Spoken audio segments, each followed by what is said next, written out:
welcome back. Very late at night right now, or even early in the morning. It's in the eye of the beholder. It's 2:15 a.m. Welcome back to Ground Zero Salem. I'm Pat. We're listening to Jerusalem. Killer slab of proto metal. Although I'm getting kind of sick of hearing that 70s hard rock stuff, dark tinge to it. Produced by Ian Gillan. A lot of the stuff has gotten dragged out of the lake past maybe 10 years or so. A lot of it I like, particularly Wicked Lady. Ice Cross is pretty good. Black Widow, Necromandus. There's a lot of these bands that tried their hand at hard and heavy rock and roll and didn't get the accolades that Sabbath did, and that are getting kind of more and more popular in the past decade. This is up there. This is way up there. Seen a lot of different reissues, I think. This is on Vintage / Rockadrome from Texas. But that'll be playing in the background. I made a couple attempts to redo this, but I'm having some technical difficulties. At one point, the freezing up I'm used to. I just kind of keep talking and play with the mouse a little bit. But at one point, my computer shut itself down. So it may be time for me to start doing this on my phone again, which will be a pain in the ass. But this laptop is getting kind of angry in its old age, just like me. Anyway, talking about the stacks, we're going through the alphabet of my record collection, my LPs specifically. We left off with Focus. Next in line there, chronologically, is Fetus. Band that had a different moniker, project that had a different moniker each LP. This is Scraping Fetus Off the Wheel with Hole. This came out on a bunch of labels. PVC, it looks like. I always thought that, I know they did a lot of stuff on Wax Trax. It's an industrial project done by an Australian guy named J.G. Thirlwell. He's also well known for a lot of other stuff, notably soundtrack work and music for TV shows. He's the guy behind the music of the Venture Brothers, which is one of my favorite shows. New season's great, by the way. If you're a fan, let me know. Let me know what you think. But anyway, you know, not a lot of industrial has held up for me over the years. Back in the 90s, I was very into like Wump Scut and Leather Strip, Skinny Puppy, of course, Ministry, stuff like that. Pretty much Skinny Puppy and occasionally Ministry and these guys, Fetus. The only things I really reach for anymore from that neck of the woods musically. Fetus doesn't sound like any of those, any other industrial bands to my ears. There's that sort of, you know, foundation of like computer programmed rhythms and like a lot of clanking and crashing kind of noises. But the instrumentation besides that, beyond that, is a lot of piano driven stuff, a lot of horns. It's got like a weird swing, like mid-century film noir kind of vibe to it. It's like, I imagine going to a nightclub where somebody's DJing this, and instead of people running around in bondage gear and fishnets and shit, people like getting down in trench coats and fedoras, like Private Eyes or something. That's the image that it conjures up to me. But this is a double LP, and it rips all the way through. Very weird, fucked up lyrics, a lot of World War II themes, if you get my meaning.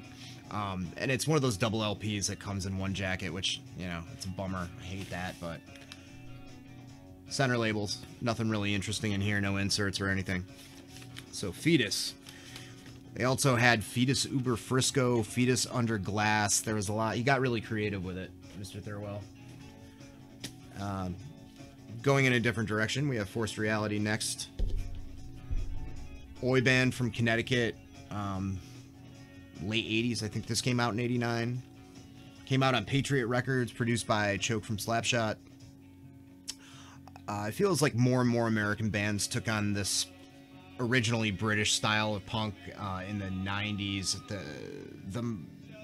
The mistake that was made pretty often was a lot of those bands played way too fast for it to be proper oi, in my opinion. But what, you know, like, I'm not fucking authority, but like a lot of those bands just had that really up-tempo kind of pogo beat and hardcore kind of beats, and I don't know if it really worked for the other trappings of the style. Forced Reality did it right. A lot of mid-pace to slightly up-tempo stuff going on, real, you know, big fucking mug full of beer, fist in the air kind of shit. Real catchy, great choruses. You know, I could probably sing you every song off of this, not that I will. You know, as you would expect from this kind of oi, this kind of punk stuff, kind of gruffer vocals sung. Peter Morrissey went on to sing for 100 Demons, which was kind of a 180. You know, later, way later, I think in the 2000s he did, mid-2000s. And that stuff is really good too. Totally different animal. Metallic hardcore, real brutal stuff. He also does that great podcast that I've talked about, that Stockberry Dark paranormal podcast with the guy from Shipwrecked. After that, in the Fs, Foreseen from Finland, Helsinki Savagery, their first LP. I love these guys. They certainly give Power Trip a run for their money. I actually saw them with Power Trip, and I like Power Trip. I like their first album a lot. Second album, pretty good, but no, you know, not taking anything away from Power Trip live, but Foreseen blew them off the stage. Just really vicious, snarling thrash metal. I know they get heralded as like second coming or third or fourth coming, whatever it is now. New scene of fucking crossover, but there's not really a lot of fun punkness to this. You know, it really just sounds like straight up thrash to me. And there's some kind of maybe late 80s New York hardcore, kind of the way that Power Trip has going on. You know, some of your Killing Time or, oh, I don't know, like Leeway kind of riffing here and there, but it's just got more of like almost a sheen of like the classic Teutonic bands as far as intensity goes. I fucking love Foreseen. And I know that, I think it's the guitarist or the bassist or maybe a couple of them are involved in a few other projects like Initiated and Speed Trap, and those bands are really good too. Their second LP, Grave Danger. I actually like this even more than Helsinki Savagery, the debut. It's short. I mean, it could be considered an EP, maybe even. It's only got 8 songs. But even more ripping, even more pissed. Vocals are even more barking and ferocious and angry. Blue vinyl, like I just kind of whipped out there.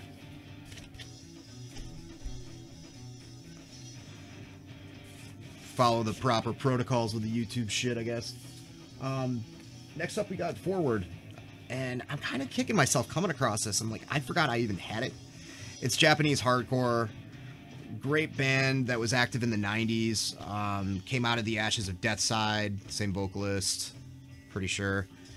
And I bought this, listened to it a couple times and filed it. And I think even forgot I had it. Red vinyl there. The label isn't on it, but I think it's HG Fact. I could be wrong about that. But yeah, a whole bunch of singles on this. Whereas, you know, the school of Deathside and Bastard and that stuff is pretty relentless, very fast, hardcore shit. Forward's a little bit more punk rock. There's a little bit more kind of like, I don't want to say Chuck Berry, but almost like classic 50s rock and roll influence. Kind of the way that, you know, the original wave of punk bands took it in the 70s. But with like completely vicious, snarling vocals. And it's awesome. But it's been so long that I've barely listened to this one that much at all. It was their EP, While You Alive, that I picked up when I was in England years and years ago that I listened to into the ground. But excellent stuff. Their singer repeatedly reminds the audience when they play live that he does not speak English, which I always find pretty entertaining. Another Japanese one, Framtid, Defeat of Civilization. It's on Crust War and Blackwater. This is a fantastic LP. It's vicious D-beat hardcore punk. Just very destructive, brutal. Not too much. I mean, it's there, you know, and it's a hallmark of the genre, especially with bands from this country. The distortion, noise, and feedback is there, but it's utilized in such a way that it really just kind of brings out the intensity of the music. It's not overpowering the way newer bands like Xionos do. I like them too, but I can only take so much noise in my punk for so long, and this is pretty perfect the way they do it. Got the debut from Fugazi here. Ooh, hair on my neck. Yeah, I'm not a huge Fugazi head, but I mean, this record's a must-have for me. You know, it was on my I gotta buy that list for years and years before I pulled the trigger, which was years and years ago at this point. Just great classic songs, Bulldog Front, Waiting Room. You know, I don't really need any other Fugazi in my collection. My thing with Fugazi, I like Embrace a lot more, the previous band that Ian MacKaye did, and of course Minor Threat. With Fugazi, I don't like Guy's vocals, the gentleman who was in Rites of Spring previously. Just something away his vocal execution, the way he sings, I don't like it. But I like Ian's vocals, and I love Ian's lyrics. So, great shit. It's a Discord release, of course. Nice printed inner sleeve there. You know, Discord keeps stuff in print, which is cool. The way it should be. Up next, I talked about this a lot last year, a couple of times at least, the Full of Hell LP that hit the stores last year, hit the distros, Trumpeting Ecstasy. You know, it really surprised me when I heard it. There's a lot of bands that kind of evolved out of heavier hardcore bands that are almost doing a straight up death metal thing. And a lot of those bands, for one reason or another, don't really do it for me. I figured Full of Hell was in that camp, and they kind of are where they're coming from, but this is just such a killer death grind LP, in my opinion. I know on other releases they get a lot more noisy. There's a bit of that on here, you know, adding kind of atmosphere and ambiance to it, but for the most part, it's just setting your face on fire like this nun here, and I think it's great. And here we go, got some real old school Finnish stuff here. Funebre, Children of the Scorn, re-release on Extreme Music repress. I'm kind of torn, you know, like the original art on this is not the greatest, but I don't know how I feel about the airbrushed or photoshopped or whatever this is redo. I think it's cool that they kept the original artwork anyway. Musically, Finn's doing what Finns do best in metal. Dark, bizarre, brooding, heavy, you know, pummeling fucking guttural classic death metal. Pretty well done reissue. It's nice brownish splatter there. And they did the same thing with Depravity with the artwork. They like redid it with those weird heads coming out of the mist, if you've seen that record. So, I guess, whatever, you know, kind of freshening things up for the kids.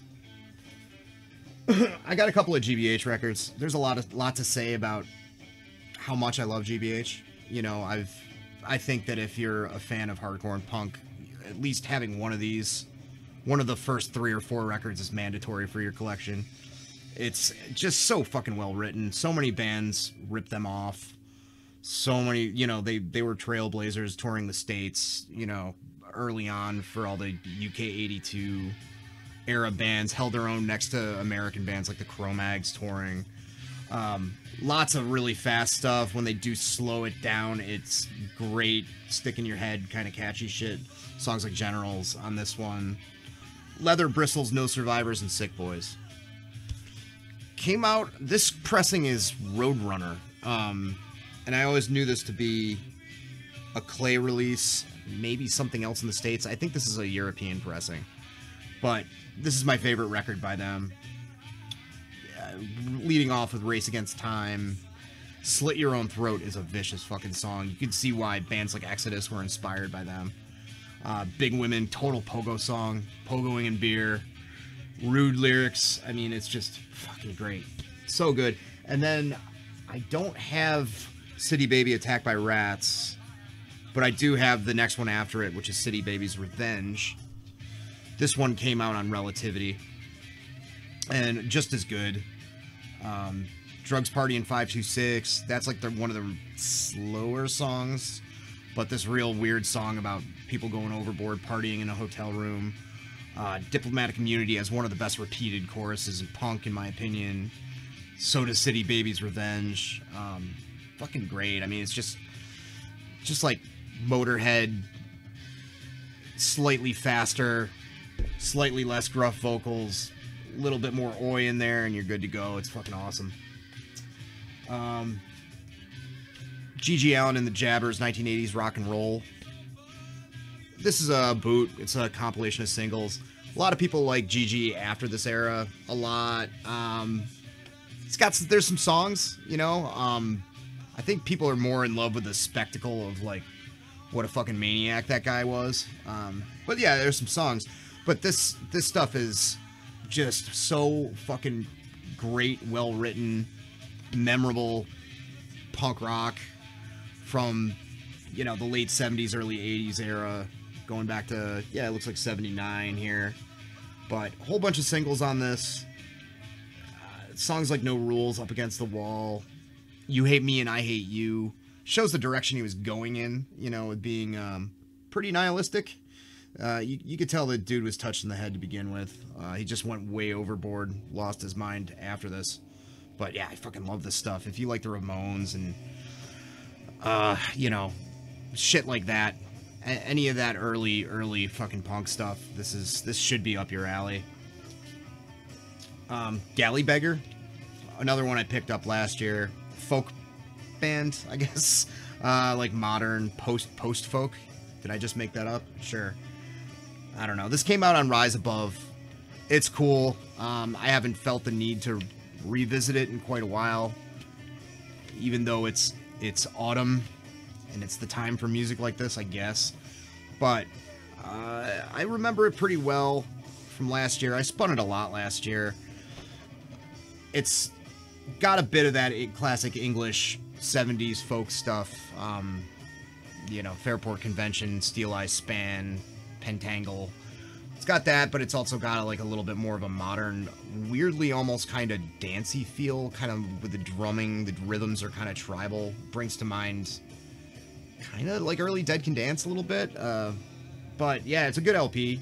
For whatever reason, I haven't been in the mood for that kind of music in a bit. Excuse me. Next up, we've got Gas Chamber, self-titled record on the Warm Bath label from Buffalo, New York. This band's from Buffalo. One of the guys from this band, Pat, I've known since he was probably like 15 or so. He played in a band called Running for Cover. That was a really good power violence band before he started this project. This is still kind of in the realm of that style. A little bit slower, a little bit more, I'd say, kind of more traditional hardcore, but really notably like a lot of like cool, like noodly all over the place kind of bass work. It seems kind of influenced by Man is a Bastard, and I really like it. This came out a few years ago, I think. But yeah, this band's great. Fucking mean as fuck, real dark. You kind of know what you're getting into when you look at a cover and you get like a monochromatic thing like that. You know, you gotta feel like it's somewhere in the realm of power violence-y kind of stuff. They do it really well, though. Very quick. There's only, yeah, I mean, 10 songs on a record like this, you know it's gonna be like 18 minutes or whatever. This is another boot from Gauze, debut record, Fuckheads, and then some songs from a couple comps, City Rockers being one of them. I can't remember the other one. Well done boot. Lots of pressing information in here, and lyrics and stuff like that. Gauze I like, but they never quite clicked with me, which I realize is heresy to a lot of people that are really into Japanese hardcore. At least I should say this record never clicked with me. A friend of mine dubbed it for me, like Tommy Rott, dubbed it for me years ago. It's very clunky. It's got that like sort of sloppy early punk hardcore stuff that you could probably hear with a lot of US bands. The choruses are cool. The vocals are pretty angry and kind of garbled for the time. But I don't know. Maybe I need to fuck with Equalizing Distort, the record they did after this, to appreciate them more. And another one I haven't spun in forever. I don't remember how those comp songs are, if they're significantly different in sound. But obviously a really important band, you know, if you know anything about that kind of stuff. They were one of the first Japanese hardcore bands. I've seen footage of them playing live, and it's a completely different animal. They're just non-stop. They don't stop between songs. They play 1,000,000 miles an hour, and they play it for like an hour of that, and they're getting up there in age. Really impressive. Another record I'm kind of meh on, and I know it'll come around that I probably want to explore stuff like this again. I bought this ages ago. It's the only Genesis record I own. The Lamb Lays Down on Broadway. Peter Gabriel era stuff. You know, I'm just not a prog guy. A little bit of Rush here and there. Love King Crimson, a couple of King Crimson records, but beyond that, I know this is regarded as a masterpiece and all that kind of stuff, but something about the types of instruments they use and the overall sound, I just don't get it, you know? Too much of a fucking caveman. But at some point, I'll go back. We'll see. We'll see what we think. Years down the road. I do really like Girlschool, though. I really like this record, anyway. Demolition. Came out on bronze. And, man, this is great. It's great rock and roll based kind of new wave of British heavy metal stuff. More on the rock and roll side of things, as opposed to, like, a, you know, a Satan or an Iron Maiden or whatever. All female, fucking just rocking. You know, kind of a basic ass thing to say, but it just rocks. It rocks hard. Great soloing, great riffs. Sounding a lot like you know, their buddies in Motorhead here and there, and they shared and covered each other's songs. The Motor School Girl Head or whatever it was called record. It's great. And another boot. This is a band that I listen to consistently and a lot still. GISM, Detestation. The only record I've really gotten into by them, I know I should probably explore that other stuff further. A lot of it gets also kind of industrial, and, you know, maybe for that reason doesn't do that much for me. Classic punks as hippies there. For the uninitiated, I've talked about these guys before. They're having more of an influence on metal these days, I think. It's wild. You've got that really scratchy, almost crass-like production, kind of thin. It's probably some of the most barbaric, almost guttural vocals for the time. I mean, we're talking mid-'80s here, and the guy almost sounds like an early death metal vocalist. And, like, blazing, very well executed, like, guitar solos all over everything. Double harmonized fucking guitar solos that are almost like Iron Maiden solos, but with very punk music. This shit's just really cool. I love this band. And then this is a cool record. Gouda, Racy Roller. TKO put this out. This band has 3 LPs out now. They're Italian, and it's glam revival. And by glam I mean 70s glam, you know, Sweet Slade, stuff like that, not LA Guns or Faster Pussycat or Sleazebees or whatever. And very catchy. It's got those great kind of rhythms that those bands had that were kind of up-tempo, kind of behind the beat, bouncy kind of rhythms. Fucking very cool stuff. Great choruses. Again, haven't spun it in a while. And then we got an absolutely essential record for any death metal enthusiast. We got the Go Gos, Beauty and the Beat. And I fucking love the Go Gos, man. We got the beat. How long do you get that stuck in your head for whenever you listen to it? Come on. Belinda Carlisle and the Gang. Just a great pop record. I think a lot of people also forget that, like, these guys played with Black Flag early on. One of them dated the bassist from Madness. Like, they were very tied in with punk and new wave, but a lot of people just know the hits and associate it with just 80s pop, which it is, but it's also awesome. And what did this come out on? IRS. And moving on from the Go Gos to Goatlord. Fucking legendary Las Vegas black death metal stuff. weird electronic drum sound, dirgy, drug-addled, fucking crazy.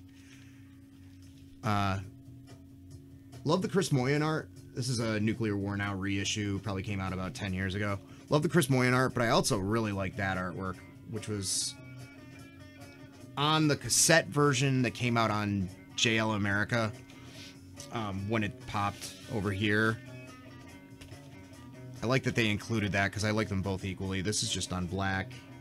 Got that 666 matrix going. Goatlord.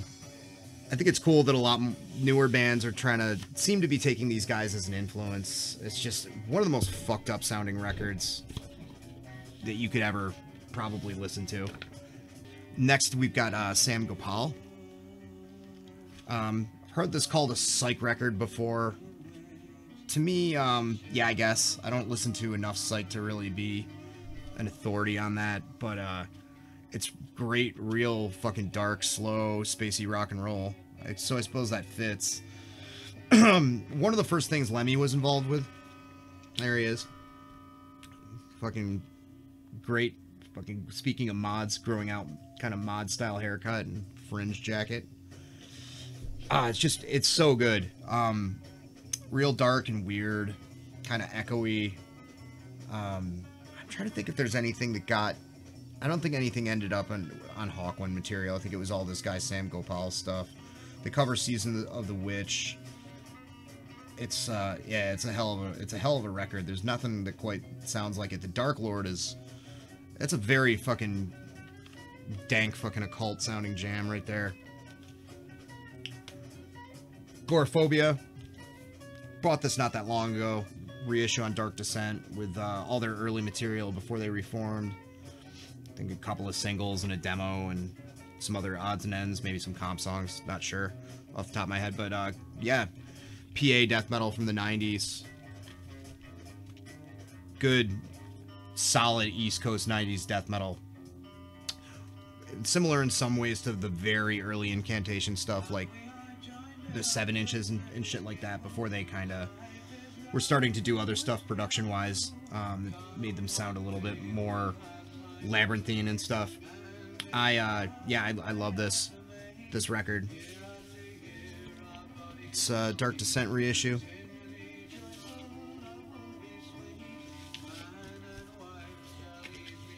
And then finally, Gories House Rockin'.